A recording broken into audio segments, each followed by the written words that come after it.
Yay! All right, how's it going, everybody? If this is your first time in the channel, I am Caffeine and Chaos, and this handsome devil to my left is the wonderful, the only working dragon mystic. Go check out his channel. How's it going, Drake? Pretty good. Had a wonderful Awesome. weekend.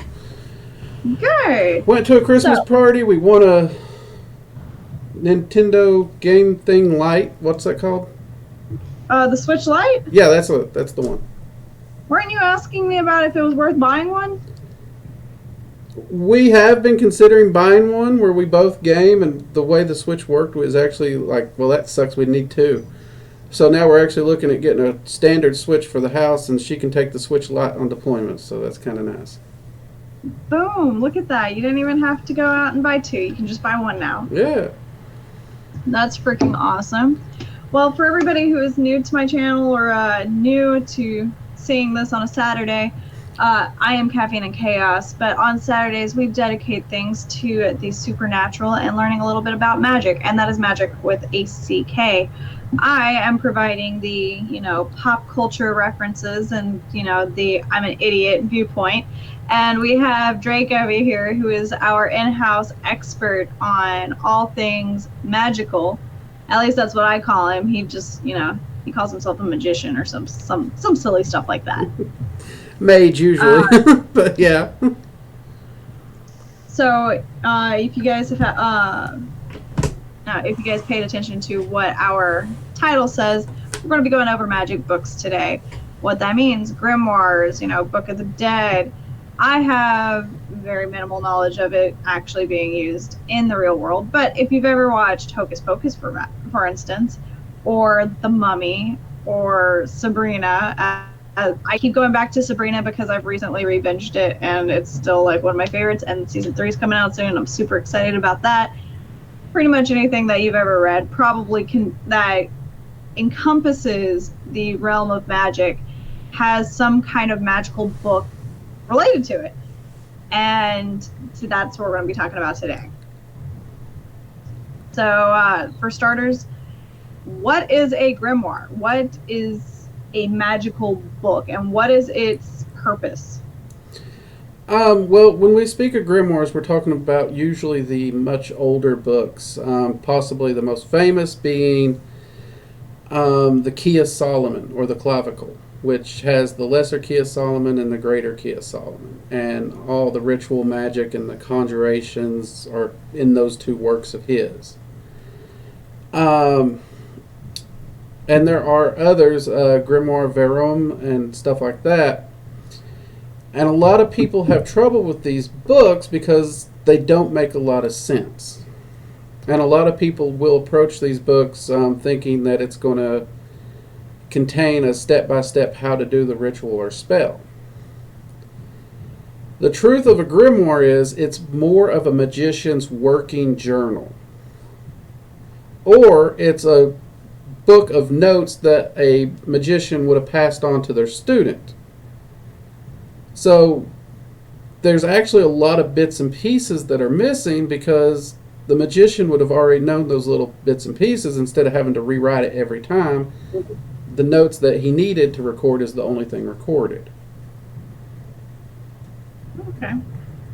So, just doing a really quick Google search because, like I said, I had never actually heard of it being referred to as a grimoire until you and I had actually had a conversation about it.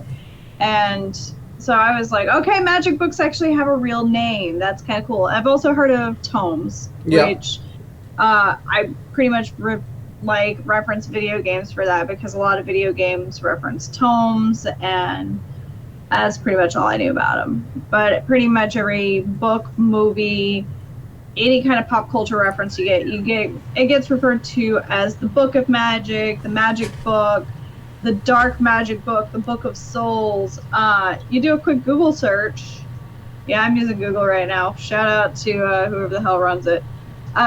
You have like the Grand Grimoire of Solomon, as you just spoke of.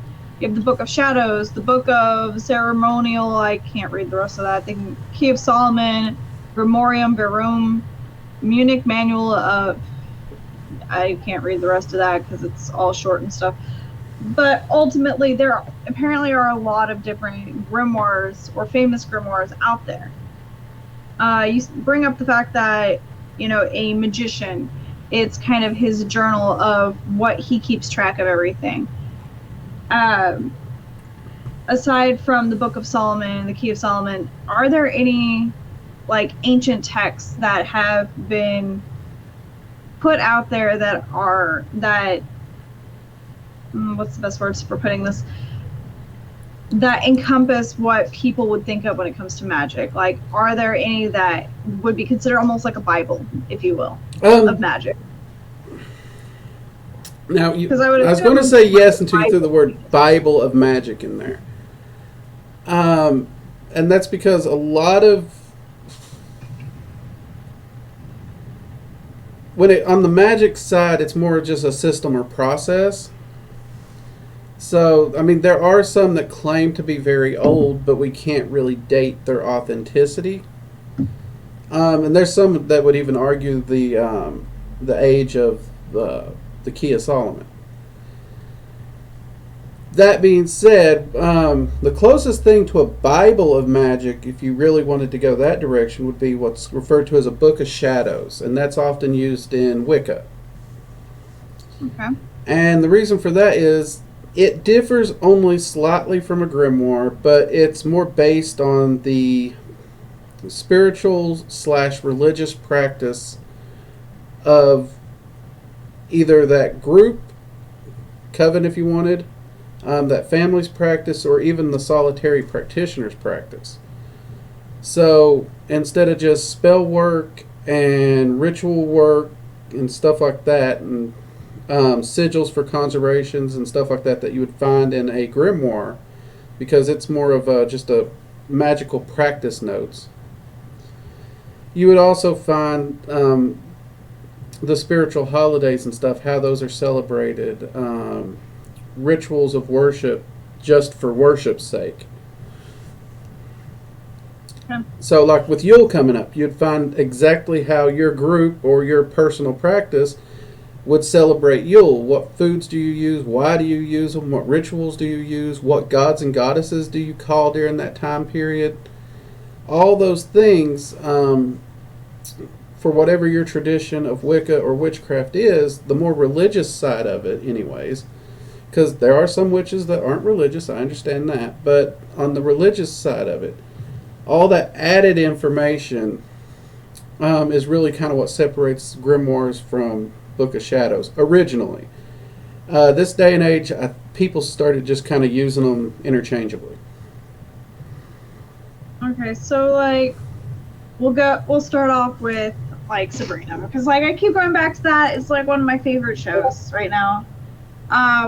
With Sabrina, in the original TV series, Sabrina's family had their family spellbook, the Spellman's Spellbook, and it contained all kinds of spells for everything, starting with how to grow an apple tree all the way down to like zoology 101 of magic or something like that.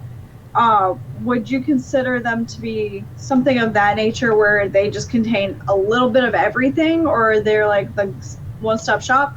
Or is it considered something more like, I know you mentioned it's more like a journal, but is it, December 8th, 2019, while working on conjuring a dragon, I noticed that a fairy came into my home and was very attracted to the incantation. Is it something similar to that? I would actually say both. And the reason for that is at any given time, I usually have 4 to 6 journals going for my research. Now, that said, there are certain books in the house that the only time I add to them is when I have it so cemented and concreted that I know this is going to be a lifelong keeper. So, in theory, on my deathbed, that collection of works could be passed on to somebody, as opposed to passing on a mountain of journals. So, I would say it goes both ways because you do have that singular finalized collection, but you do also have the journals that are dated. Actually, in fact, this right here is it's just a journal I have based upon my workings with the Qliphoth and the dark side of the Tree of Life. So all my little notations and everything for all the path workings I've done and research I've done based around that system currently is in here. Okay. So once upon a time ago, I used to like really be interested in demonology. Just was very fascinated by it. I mean, I still am, but I mean, there's just so much that you can really study and learn about the metaphysical without really just diving 100% into it. You can't, it's not one of those things you can really, it's either you kind of are interested and you think, okay. I didn't catch that. That was really creepy. Okay, I didn't even say anything to my phone. My phone's Siri isn't like turned on to like listen for me, and she just activated out of nowhere. That was really creepy.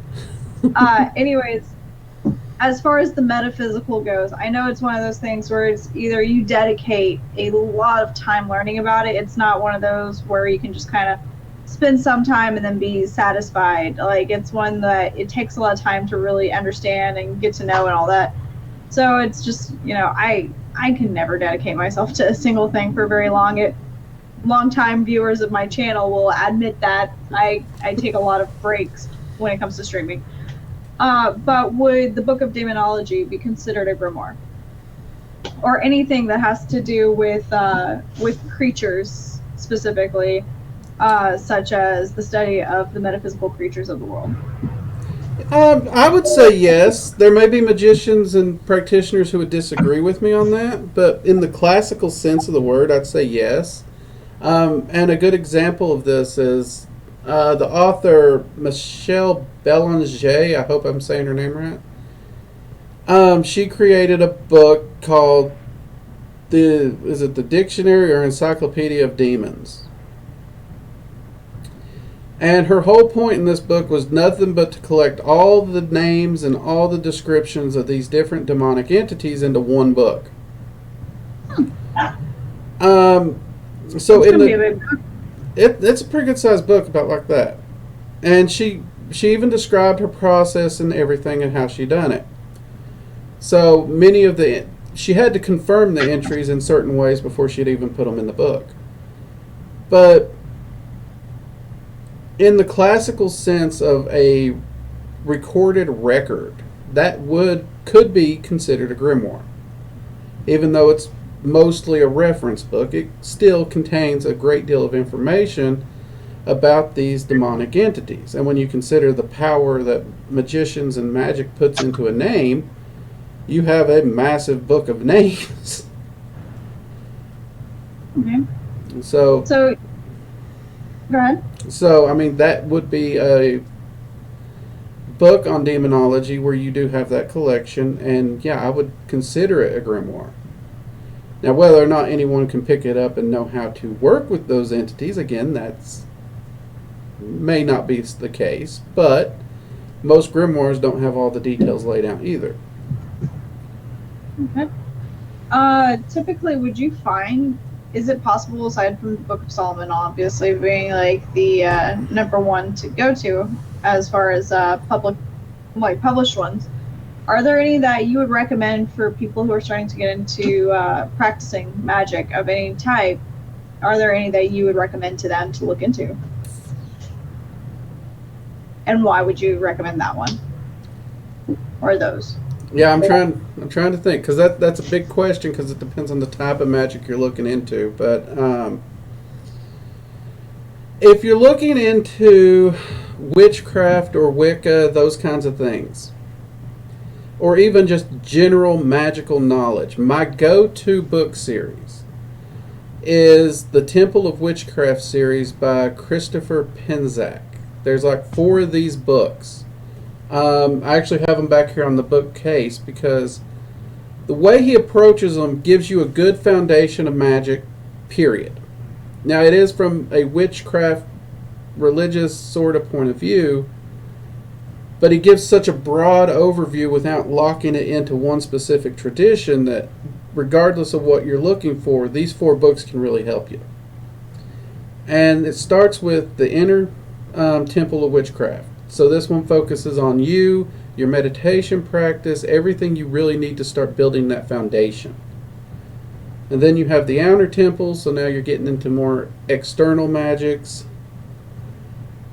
And then he moves up to the shamanic temple of witchcraft, which you go into shamanic traditions and trance work and journey work. And then the final one is the high temple of witchcraft, which gives a very simplified, understandable introduction to ceremonial style magic. And he covers different traditions and how they view things. So by the time you get through those 4 books, you'll have a solid foundation. And honestly, those 4 books could have probably replaced about 30 books I purchased before I found that series. Wow. Yeah. So when you're starting out, if you're not sure which direction you're wanting to go, that's usually my recommendations to all my students, because it does give such a broad overview and it gives really good exercises. And he really explains it in a very good way. Okay. And hello, whoever that is that just messaged me, but I don't recognize that. I don't think I speak that language. Oh. It might be Spanish. But I will say hello all the same. What? Hold on. Let me go to your page because I currently am not looking at your chat right now. Oh, do you speak something? Oh, that's questionable. I can't see your old chats.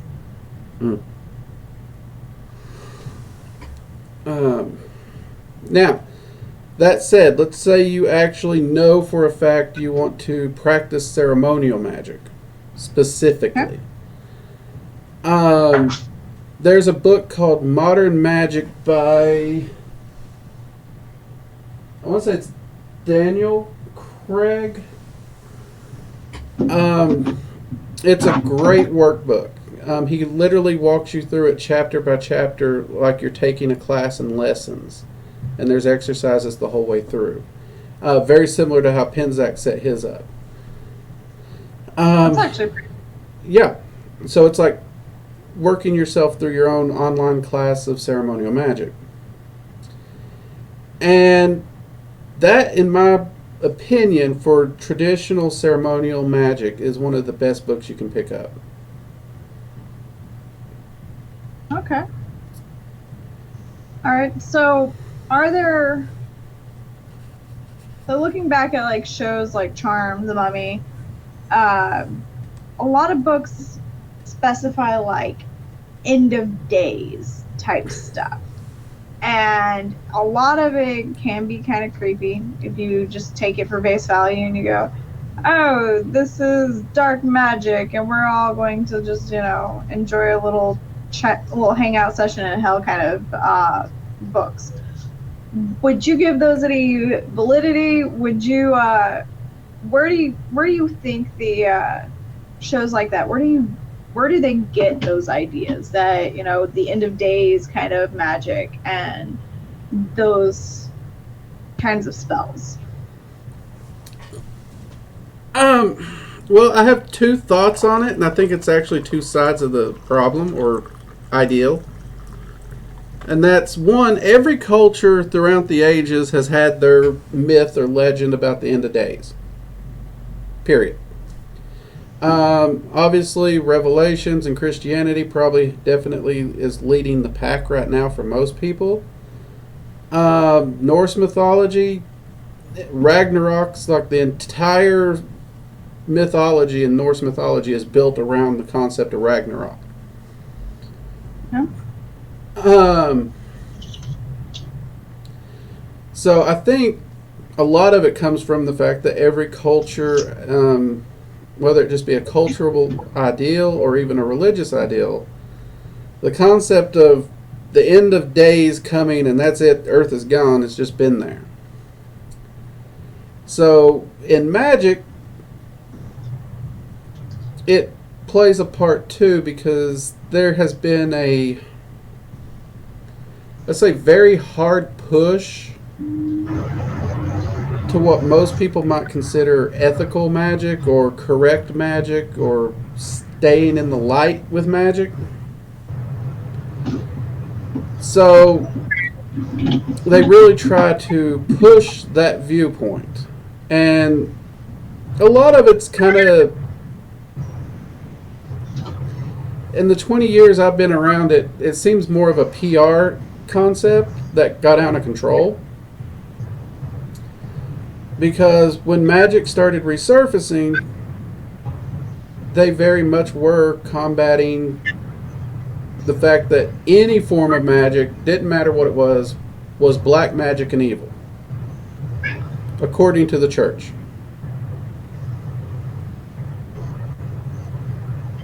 But Okay. that's not really so much a problem, and you are seeing a rise of people who practice what they call the left-hand path, which we talked a little bit about last time, and they Yeah. do call themselves black magicians and whatnots, and that's because they are wanting to try and separate themselves from this very rule-heavy group over here. Okay. So, what if somebody wanted to write their own book of magic? You know, let's pretend that, you know, I've been practicing for a little while and I'm starting to get a hang of it, right? And I want to make my own grimoire. Like, I feel like I am going down a path there where I want to share my experiences and share my magical journey with others.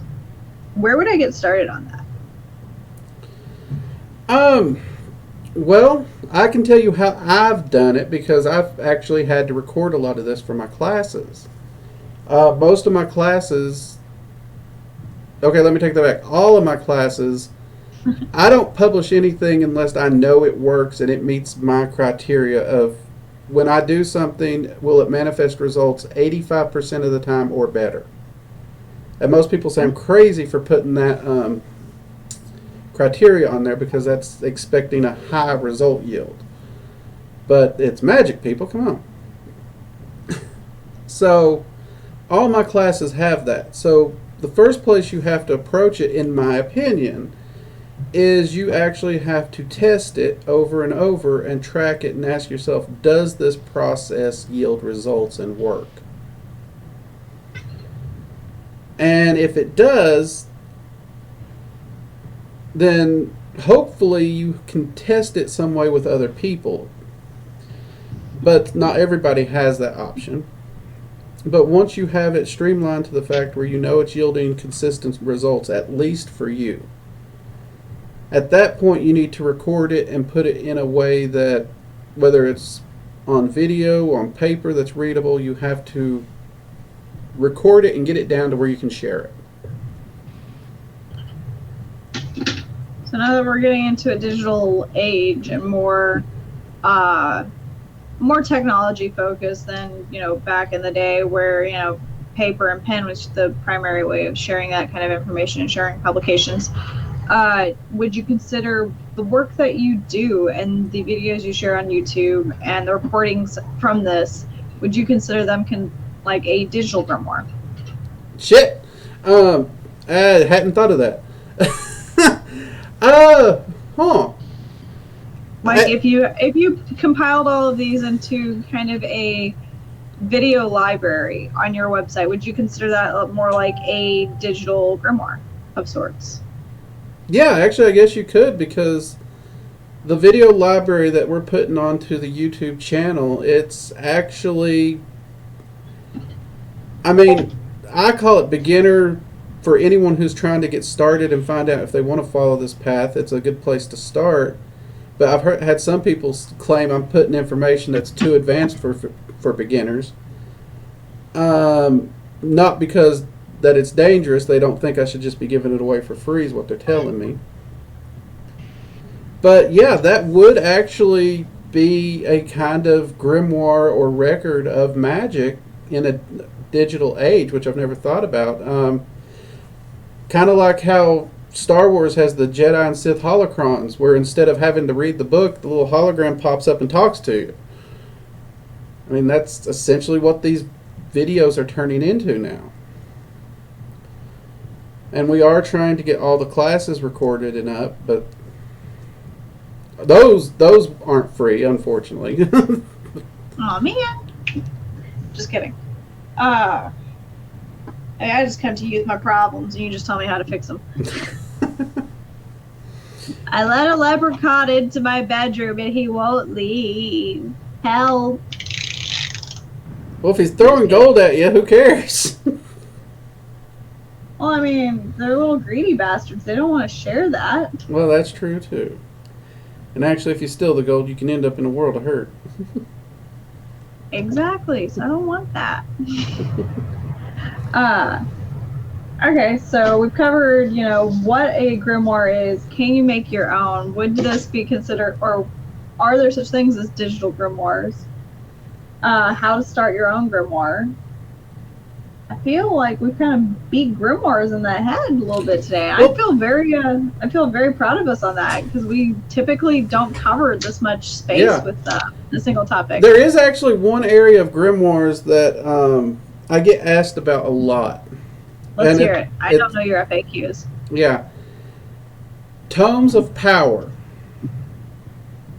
Are they not the same thing? They are, but they have one difference. One difference to them. And this is, you don't see them often anymore, but the Book and the Mummy would actually be considered a Tome of Power.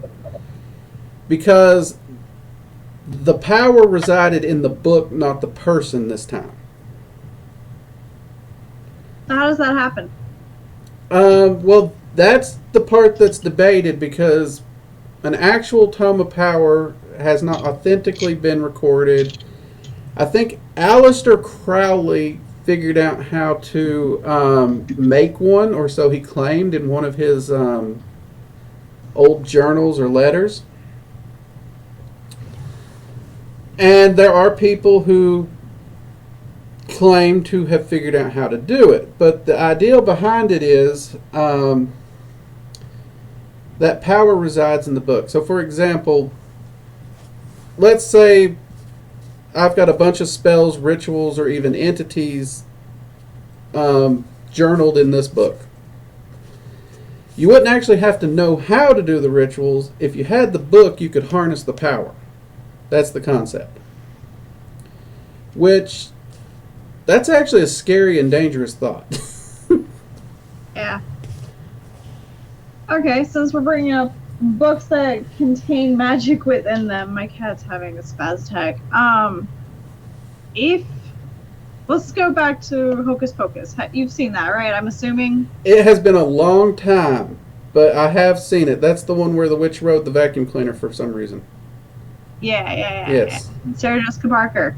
Yes. Meow. Back when she was muy caliente. My question is wait, that was Sarah Jessica Parker? Mm-hmm. See, the only thing I ever thought she was in was that city show. Sex and the City? No, she's been in a lot of stuff. Well, son of a bitch, look at that. I learned something new. Okay.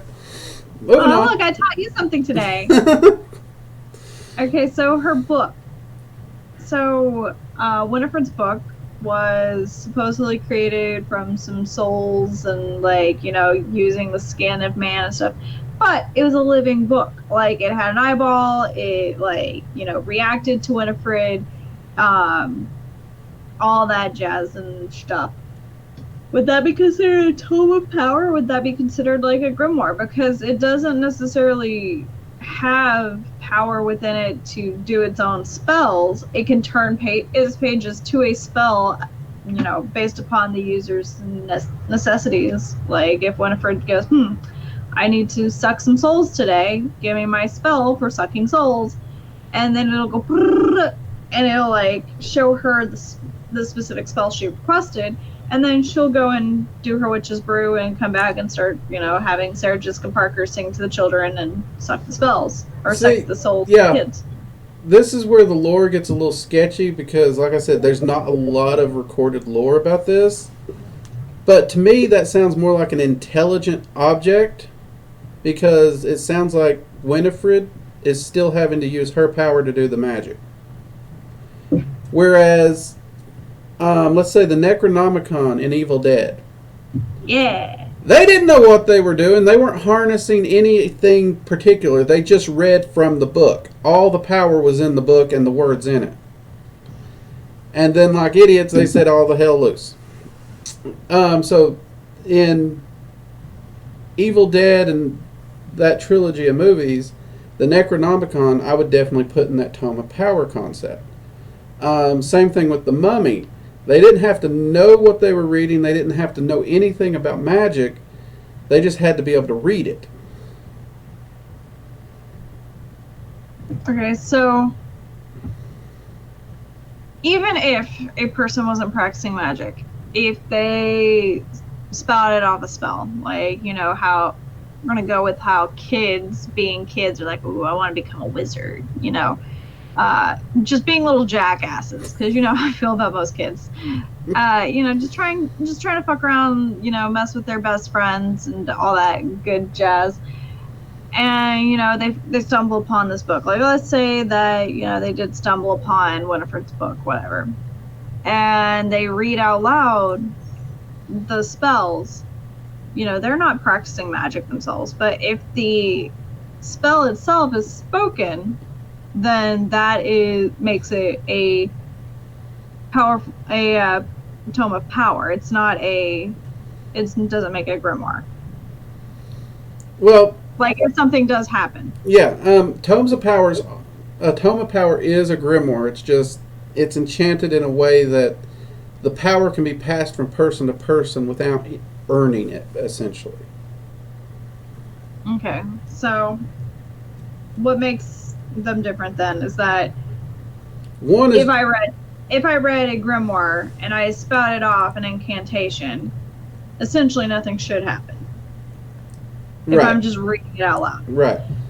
With no intentions whatsoever, I'm just like, I'm reading it like, e pluribus unum Shazam, nothing happens. And for all of you who are wondering what the fuck I just said, that is Latin for one of many. That is on the back of pretty much every piece of currency in the United States. If you are not in the U.S., just look. If you are in the U.S., just look on the back of a $1 bill. You'll see it. But yeah. So, and then Shazam, everybody knows Shazam. Yeah. But anyways, if I'm reading that inside of, we're pretending that's inside of one of your grimoires. Nothing happens that makes it a grimoire. But if I said that, if I'm looking in a book and something does happen, would that make it a tome of power? Yes. And the difference here is if you're reading it, just reading it again. Mm-hmm. Because in order to do a spell, there has to be some will behind it and some intent. Okay. So if you're just reading it, there's no will and no intent behind it, nothing should happen. If nothing happens, that's a grimoire. You're just reading from a recorded journal and a recorded record. However, if there's no intent, no will behind it, you read it and set a mummy loose, that was a tome of power. I will make sure not to read any ancient Egyptian anythings out loud ever. Yeah. Because I don't want to set forth any ancient zombie mummy guys. Now the good news is I have never actually encountered one of these books, and I don't think anyone else has. We have Crowley's statement, but I've yet to find anyone who can back that up with anything other than it was just a statement. Okay, so it's more of a work of fiction at this point than it is a work of fact. The Tome of Powers, anyways. At this point, yes. If they did exist, I mean, there's statements of objects like this existing, So, I there's the old saying, all legends have some fact of truth, or all myth. So it's something to consider and be mindful of, but at the same time, at this point in time, no one I know has particularly found them. I mean, I've even heard some people claim that the Bible would count as a tome of power because it radiates a holy power about it. And I know a lot of bad people who have Bibles, and its presence don't seem to affect them. So that's, I was going to say, wouldn't that also be considered like any form of spiritual text, such as like the Quran? And I don't remember what the Jewish text is. I'm a really bad theology. Yeah, I can't remember it either. Torah. Torah. That's it. You got it. Yeah, look at there. I literally just started thinking about the chair dance, and for some reason Torah came into my head. And when it comes to spiritual texts, now this is my opinion, this is my observation, and this is one of the reasons I love true religion and faith. But Hey, Subsonic Man, how's it going? I have found that these texts, the symbols, and those things do have power based on belief and faith. So, to use the classical, cheesy pop culture reference, vampires and crosses. Yes. If Dracula's coming at you and you got a cross and you truly believe in the power of that cross, it will work. However, if you have no faith in that cross and its symbolism and what it means, it's not going to do jack squat. That's what I've noticed. Because those spiritual systems have a great deal of power in faith magic, as I term it. Because there is a lot of power in faith. But you take somebody like me who requires proof and results, faith magic ain't something I'm going to be able to pull off. So in that case, I'm just going to have to run because Dracula ain't stopping with any cross I'm holding. I mean, that's completely fair. So, like 100% fair. So in a lot of ways, that faith magic can be easier because all you have to do is have that belief in that faith. But you can't train faith, I guess, would be the harder part. Well, I mean, I guess you could and you couldn't. I feel like, there's plenty of people who were, that were non-religious and yet still later on in life become very religious. And then there's some that are the exact opposite who are not religious or were incredibly religious at one point and there's teeth in my leg. You're the one that has the critters. That was my own damn fault. That hurt a lot. Anyways, there's a lot of people who grew up incredibly religious, but, later in life become either very skeptical of their own religion or just lose a lot of their religious tendencies. I wouldn't say due to lack of faith, but maybe lack of evidence for their faith. That'd probably be me. Or, they not necessarily a lack of evidence, but more of a lack of reasoning to support any evidence that they had. Yeah. So, I mean, I think that faith can be taught. I mean, babies aren't born with faith. Children aren't born with faith. And yet, they learn. They learn to have faith. Food for thought. It is an interesting concept because, in my experience, kids are born with no filters between realms at all. I think we covered it in one of our episodes where I said, I'm pretty sure 80 to 90% of imaginary friends are an entity of some kind. Yep. And that's because they have no desensitization. They've never been told it's fake, so they're just wide open to it. Which is very fair. I mean, like, if you think about it, kids are even fostered to believe in their imaginary friends because it fosters their imagination. It helps them cope with issues in life, you know, the lack of friends or siblings in their lives, or, you know, there's something very stressful in the house that they can't cope with, or they can't understand because they're still too young for it, for that understanding to be developed and everything. So But here's a good question. What's the definition of faith? Because to me, and the way I was raised and my understanding of faith is something it doesn't need a rhyme, it doesn't need a reason, it doesn't need explanation. You just believe it or you don't, and to believe in it is faith. So it's kind of that blind faith concept. Yeah. So by that definition, I'd say kids have faith because they're just accepting everything that they see, regardless. They're not questioning it. And that's, for me, that's where I fall short. I can't just take something at face value.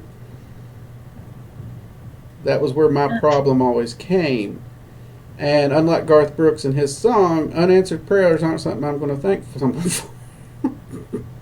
I don't know. I'm pretty thankful for some of my unanswered prayers, because if they, you know, some of my unanswered prayers, you know, fell through and everything like that, I'd probably be like 4 divorces in deep right about now. Okay. Okay. Well, I could see your point. That's not something I ever prayed for, so I can see your point there. And I think that is where his point was, you know, you may want something really bad so hard that you pray for it, but then once you get it, it ends up being shit. Yeah. Or you end up getting something which better. Is the standardized warning with love spells. You think you want this person, you get them, and you realize, oh shit, this person's crazy as hell. I don't want them, and now you're stuck with a crazy stalker. This is also quite factual. I don't know why I just started playing with my mouse. I don't know what's wrong with me. So. I just saw my mouse lighting up, so I was thinking my computer was about to go to sleep, so I shook it, and I looked up on my other monitor that's got the stream up, and I'm like, wait a second, people can see my mouse. Attention deficit shiny disorder. Ooh, shiny objects! I like those! Alright. But no, I was actually talking to an individual a couple weeks ago about faith magic and what I would call more arcane magic, because you have to study it and practice it and figure out the nuts and bolts. And she's pursuing a path in Wicca, but she couldn't. She's what refers to herself as a Christian witch. Because I was actually about to ask you about that. She is Wicca. She believes in witchcraft and all that stuff. But at the same time, she still has her belief in God and the angels. So there's that little balance there. And she doesn't want to, as she says, forsake God for her practice of witchcraft, which I've actually met quite a few people like this. So I explained to her the difference between arcane magic and faith magic, and I told her you can totally rely on your faith and your practice of magic. That's perfectly fine.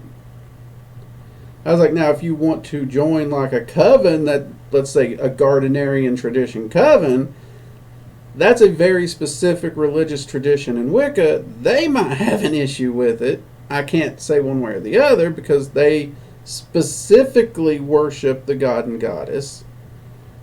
And heaven and hell for most witches don't really hold any water, so you might run into an area there. But as a solitary practitioning witch who still wants to follow a Christian standard, there's nothing to stop her. Yeah. So this is something that I've always been kind of curious about then. So for practitioners, such as yourself, who believe in the angels, what is the difference between, like, we've gone completely off the rails of our initial conversation, but I'm actually like super enjoying this too. That's the whole point. It's a Yeah, I magical know. coffee hour. I know. We had a topic. We talked a little bit about it. Now we're over here. Grab a cup of coffee Yeah. and join us. Well, Paul, any coffee? He's playing Slacker. He's playing video games. He doesn't care about me right now. See, yeah. I mean, I finished all my coffee while I was doing homework, and I was like, maybe I should take one of my thermos. And I try not to mix thermos and too much caffeine together because I might end up like having a heart attack or something. Anyways, back to my original thought process, though. Yep. All right, so in Christianity, there's God, there's the angels, and all this stuff.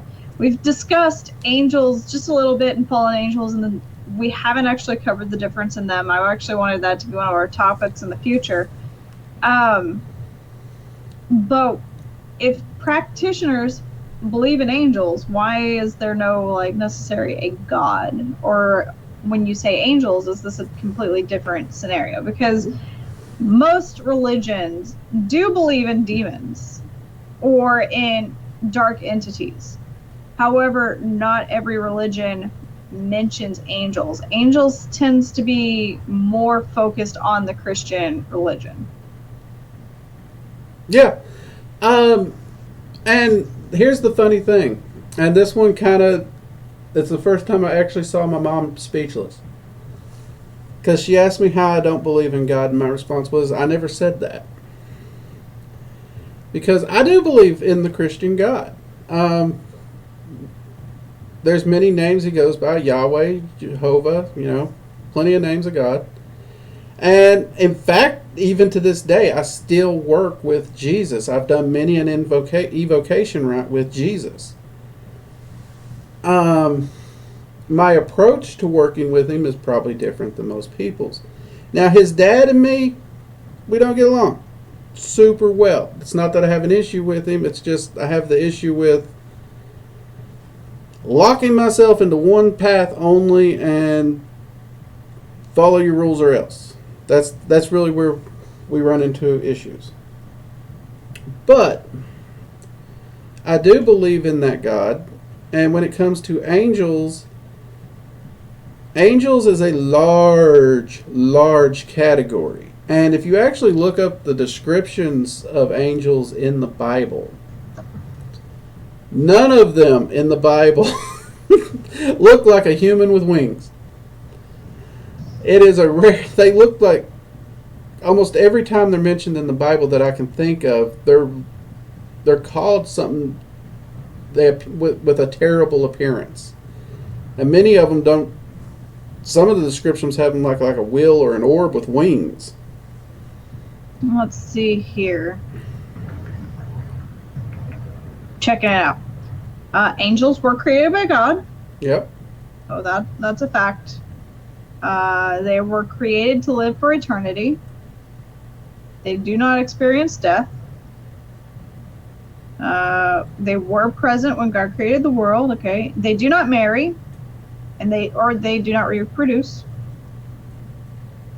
Oh.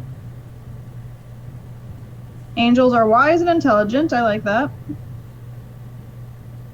Angels take an interest in the affairs of men. They're faster than men.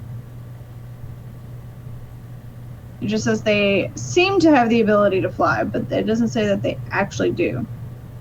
Oh, it does say they fly, according to the book of Revelations. Mm-hmm. They're spiritual. They do not have true physical bodies.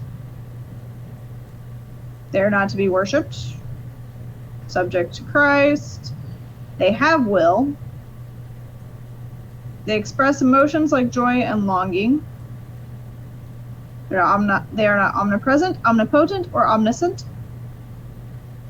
There are too many. They remain faithful. 3 angels have names in the Bible, including Daniel, or let's see here, Michael, Lucifer, and Gabriel are the only ones named in the Bible. Did not know that. I thought there were a lot more. Doesn't necessarily mention their shape, other than they possibly can fly. Mm-hmm. Now, one thing I find interesting, in there it said they don't breed. I don't know what you're looking at, but Seems like they're all male too. the book of Enoch, which I know was cut from the published Bible, but that's where the story of the Watcher angels are. And those angels specifically actually came to Earth and took wives and had children. So apparently they also call angels seraphims, and it describes them with 6 wings. Yeah, it was my understanding seraphim is a category of angel. So you have different They are rankings of fiery angels. light, 6 wings, and they have many eyes. Yeah. No, thank you. That's a no for me, dog. Mm-mm. Nope. You can keep your multi-eyed, winged, fiery beings away from me, okay? That just, like, the picture that accompanied the description just does not sound pleasant to be in my life. They might be sweet and fun. They just don't. So No friend. um, You scary. so yeah, I mean angels from a Christian concept, they were created by God. Honestly, I haven't worked with them enough, and I've never thought to actually pursue that line of questioning. So, as far as their source, I'm not even going to pretend I know. Okay.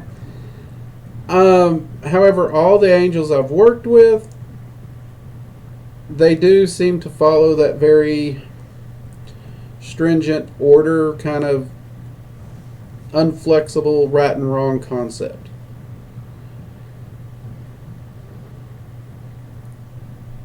Which would fit with the Christian viewpoint on angels. Because they follow, well, at least in Christian view, they follow God's law, no exception.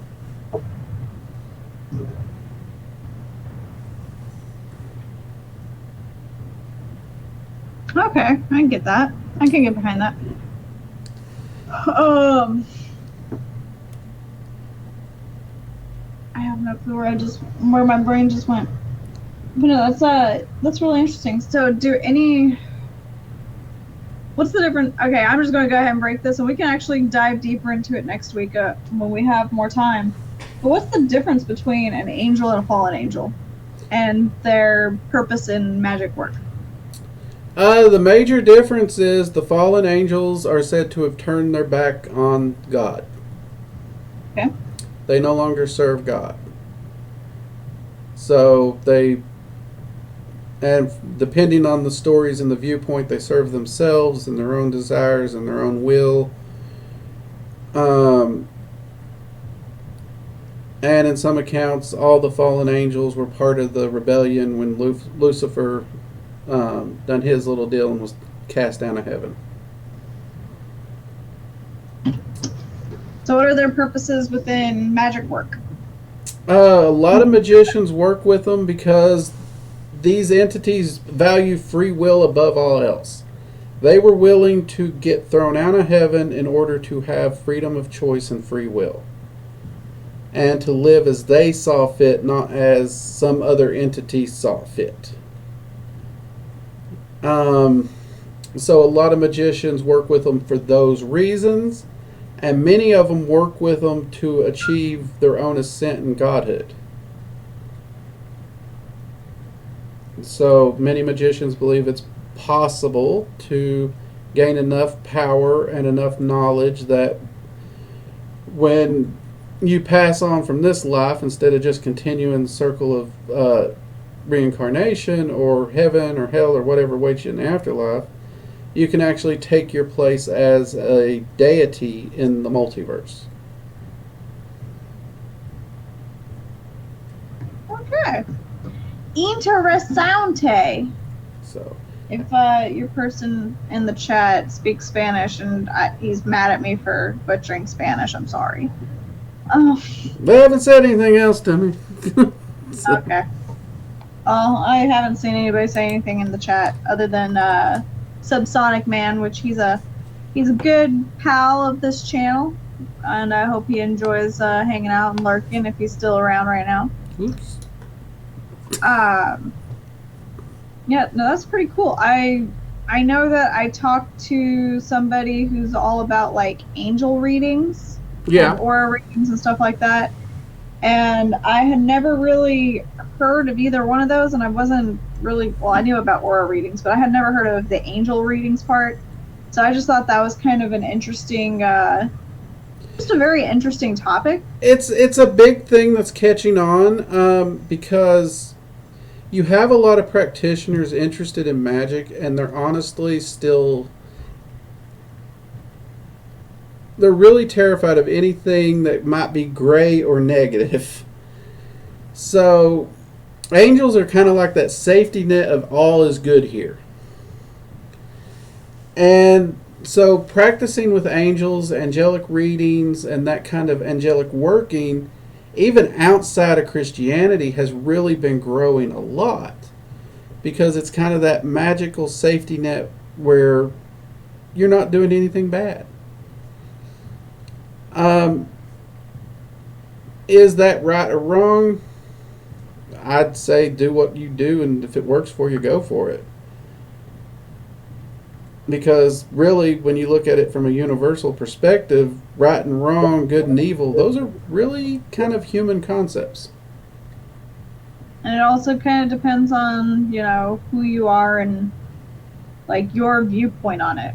I mean, being in the military, you know, we look at people who commit terrorism on our land as, you know, evil monsters and terrorists. But, you know, those same people look at us and our, you know, efforts to try to liberate them or to try to help them become more, I don't want to say civilized because I mean the majority of them are civilized, but free. help them get out of positions that they are in and try to help them out. You know, a lot of them see us as the terrorists because, you know, we're causing a huge disruption in their lives and we're the evil ones. Yeah. It goes back to the quote, what's normal for the spider is chaos for the fly.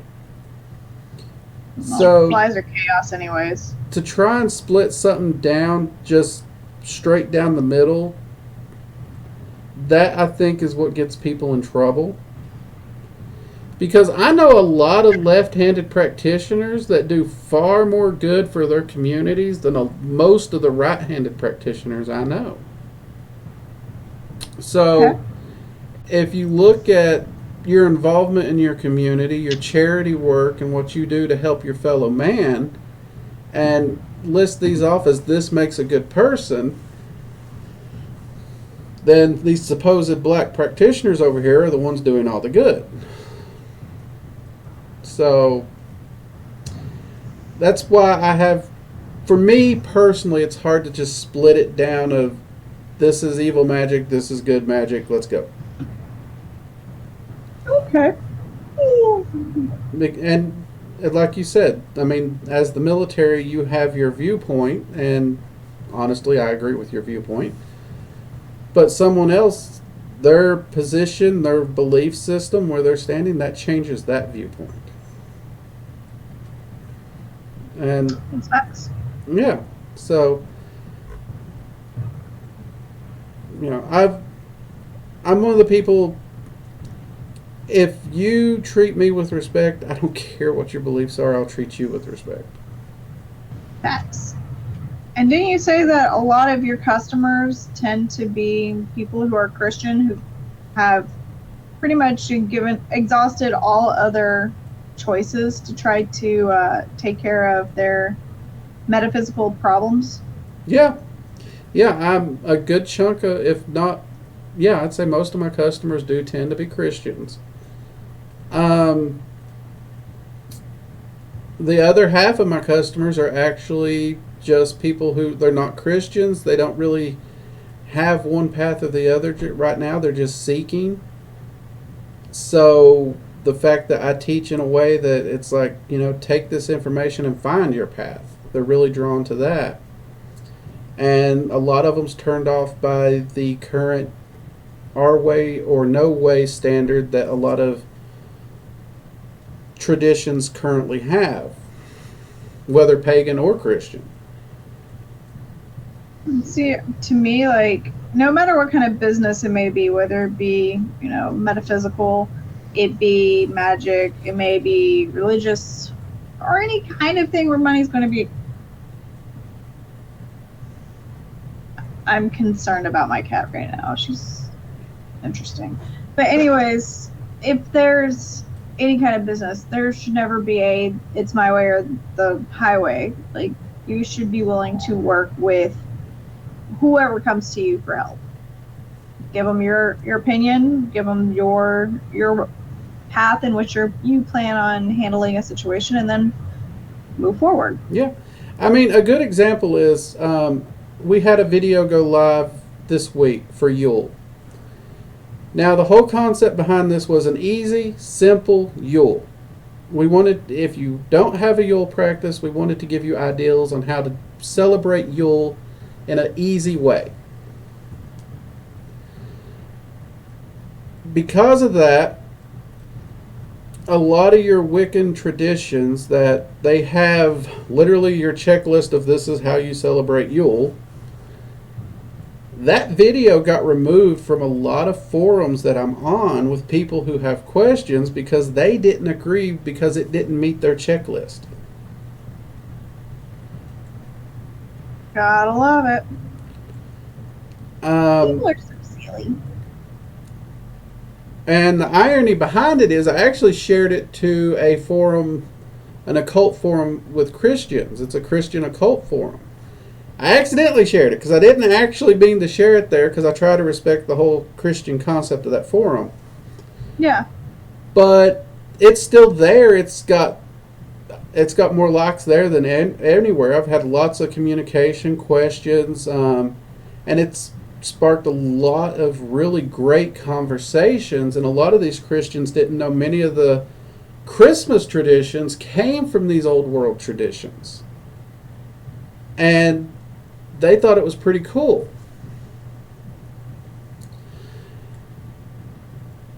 And they also, it's like, well, now we understand where the concept and word Yule log comes from. So, it's just... But I look forward to talking about that on Yule, by the way. I'm excited. yes, we do actually have an episode the Saturday of Yule, actually. I'm super excited. Yes. It'll be my first official celebrated Yule. There you go. Yeah. I'm actually, I'm getting ready to film a video. I've changed the format of the video because I was going to show how to do a slow, big, fancy, like Yule roast. Ooh. But I got an email from someone who saw the Yule video and they saw the Wassail video. And according to them, they used my Fast Money video to clear a poker table. So they emailed me because without thinking, he invited his family to dinner for Yule. And he's going to go to their house for Christmas. But he wants to do a good job, and turns out neither him nor his girlfriend can cook. Oh no. And he has a really small kitchen from the description in the picture he sent me. So I'm actually changing this video, so not only am I going to discuss the magical properties of beef, I'm going to literally show him how to do a bulletproof Yule roast in a red wine sauce in a crock pot. Ooh. So that when his mom and his grandma get there, they'll think he knows how to cook at least. All right. So we are coming up on that magical time where we have to say goodbye. How about you give us a quick synopsis of what you've been doing lately and what you plan on putting out this week with your channel and with your school? Okay. The school, we almost got that Arcane site video done. So, with luck, that will be up before New Year's. And it will be a free class. The Yule video just went live. Friday we had a video on how to make wassail go live, which is a traditional beverage served at Yule. It's alcoholic. Monday we actually have a video on Odin coming out. Will you be drinking Odin on that day? No, I actually didn't drink during that video. Oh. But drinking is a great way to celebrate with Odin. And I was talking about the Odin coffee. no, because for whatever reason, they didn't have it when I ordered last. Rude. So, I had to get Fear No Evil. Okay, that's fair. And Odin's actually a deity that's really associated with Yule, so we threw in some Yule facts for him with that video. And the Friday after that's when we'll be doing our Yule roast kitchen witch urban magic video, where we're going to show how to do that foolproof Yule roast even if you can't cook. That's pretty awesome. I And- can't wait to check it out. And discuss the magical properties of beef. Meat. So, My favorite flavor. yep. Same here. All right, friends and foes and everybody in between. I'm just kidding. There's no foes here. We're all family.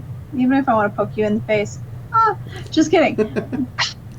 But as everybody knows, I am Caffeine and Chaos. This handsome devil is Drake, the working dragon mystic. Go check out his channel if you're on mine. Go check out his YouTube, his website. He is full of amazing facts and information, and like, he's a great cook. I've had his food. It's delicious. Well, thank you. And your meat.